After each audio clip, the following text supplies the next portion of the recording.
She's like, it was rough, like for the first 2 months, da, da, da, da. And then like once March hit, she's like, I've never been so friggin' busy and like things are going. I'm like, that's great to hear that the market's moving somewhere. So it's interesting, but yeah, aspects like you would never think that, oh man, money's tight, I should probably pull back my market.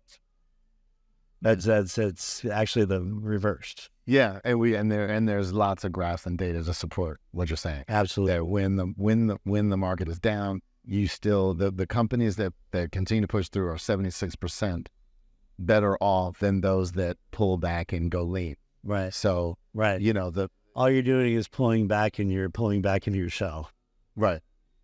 Yeah, it's a tough spot. And I get it. I mean, again, I'm speaking from it. I mean, I've been there. I've been on both sides. I pushed through, and I've also pulled back at other times. And when I'm pushed through, I've been better off. And it sounds like that's what you guys did. You doubled down on your marketing, and absolutely. On the other side, now you guys are known as one of the premier, SEO agent website resources. So kudos to you guys. Thank you. I appreciate it. So what do you do? Well, I mean, you're in Los Angeles, so what do you, family, fun, what do you do outside of, I mean, I know this keeps you busy for, but 5 hours a week or so? I was actually, the amount of time I'm on the road is almost 50-50. So when I'm home, it's a lot of rest. But I mean, having said that, if I can make a Dodger game, I am at a Dodger game. That is the place where, I'm at peace, or on the golf course. Obviously, there's plenty of good golfing in Los Angeles and up and down. Of course, it's in California. Oh, yeah.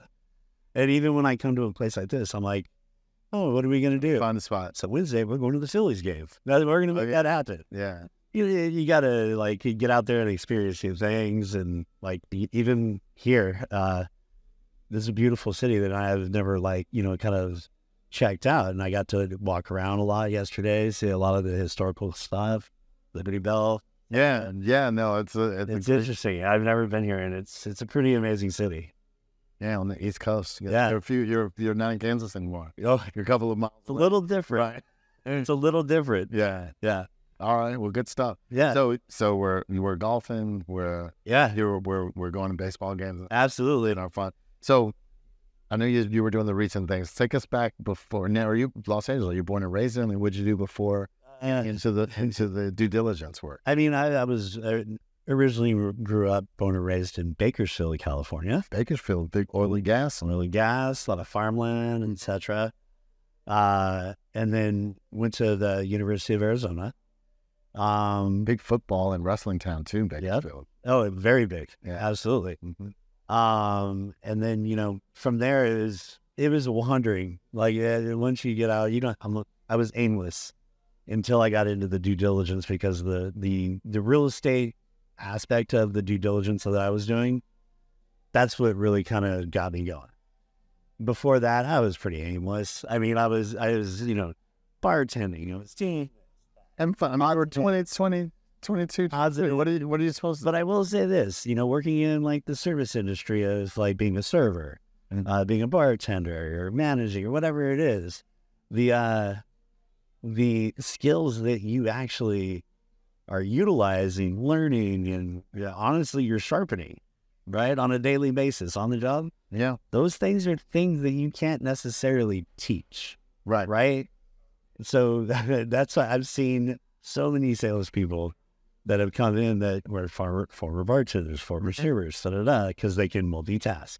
They can, think quick on their feet, right? They tend to have a great personality because that's how they get the money. Right. And so it's almost like a natural transition. Yeah. And that's, and we find that too, that the servers, people in hospitality, I mean, generally, that ultimately the customer's always right. And even when you think they're not right, and even when they're not right, they're still right. And you ultimately have to figure out a way to please, without, I don't know, how do I bend the knee without breaking my leg here? Right. Right. That's the job, I think, in any business. Sure. Not just in the real estate industry or in the website industry. I think that's in any industry. And I think if you are, a small business owner, right? And the way I always when I have my clients, especially when I say younger clients, I mean the ones that are just new to real estate. Don't forget, you are the company. You're the company. You are the CEO. You're the brand. You're everything. You are the brand. You're the marketing. You're all of that. Mm-hmm.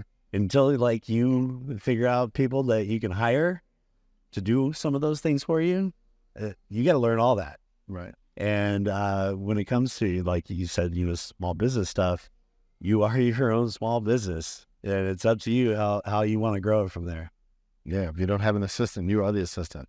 Yeah. Yeah. Give it out. Yeah. Yeah. You got to figure it out. You're the marketing director, like you said, the sales manager, the ops manager. Hold on, let me get Melvin. Oh, hi, this is Melvin. Oh, you want something else? Right. Let me get them for you. Right.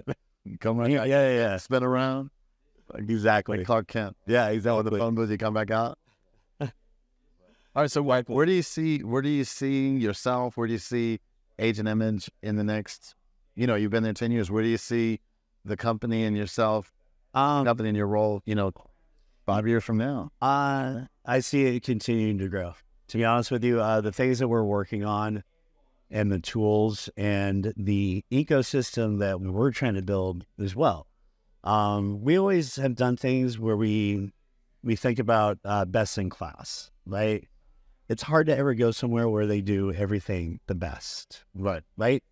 I always say, like, if you go to a restaurant, maybe they're great at steak, but the side sour, or the bread's awful, whatever it is. Yeah.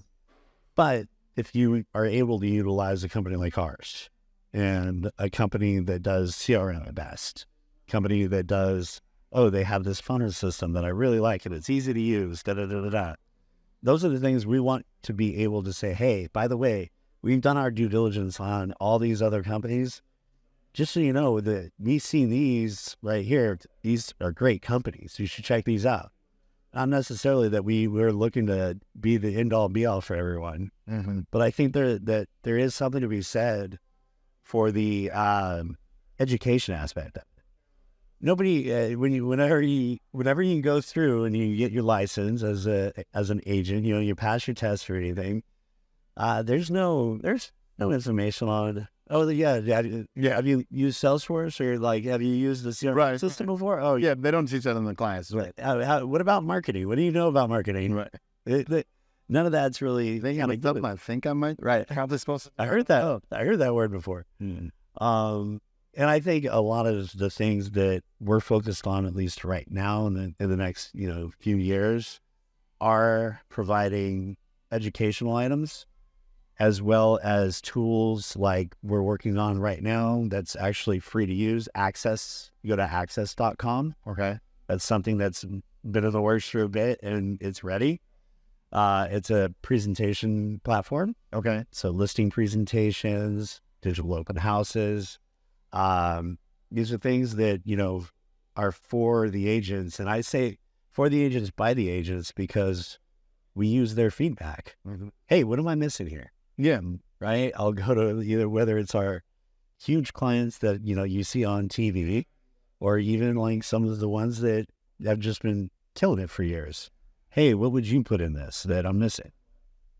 Yeah. That's why, when we go through things, whether it's building a new platform website or this, access, it is truly built with the agents directly in mind.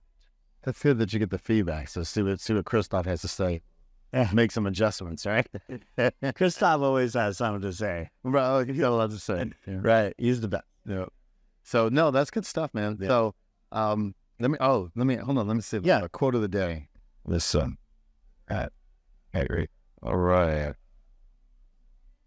It takes 20 years to build a reputation and 5 minutes to ruin it.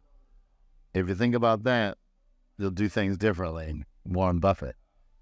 That's similar. That has a lot to do with what we just talked about. That's amazing. Yeah, we're gonna have to forward that too. Yeah. So I'm gonna send it to, like you say, I'm gonna Slack that to the entire company. That's right. Yeah. That's what you're saying. You guys are spending a lot of time on the service and on nurturing the relationship, nurturing, and then the business comes. Because you said yourself, you're not overselling. Right. You're just serving. and then it's amazing how that works. The universe works. If they know the service is here, then the business will come.